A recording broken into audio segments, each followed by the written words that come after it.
ฉันเคยเป็นดังคนที่เธอรักที่เธอเคยมอบความรักแต่เหมือนหัวใจวันนี้เธอเปลี่ยน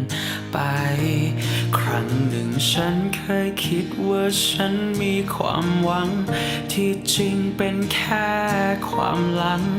จึงยอมให้เธอเลือกทางที่วาดไว้การอยู่คนเดียว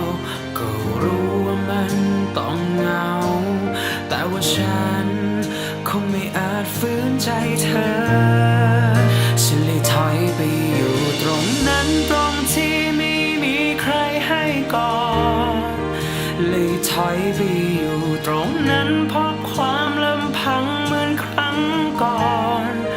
เหมือนตอนที่ไม่มีใครฉัน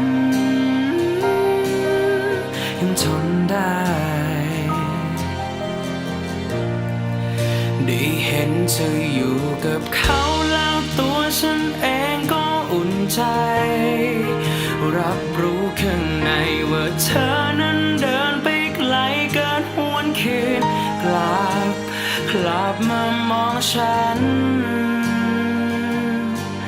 ให้เหมือนก่อน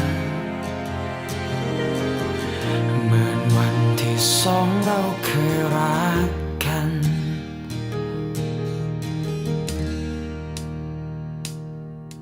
เมื่อรักนี้ได้มีแค่เราเท่านั้นเมื่อเธอได้พบใครคนนั้นต้องมีสักคนที่ต้องจาก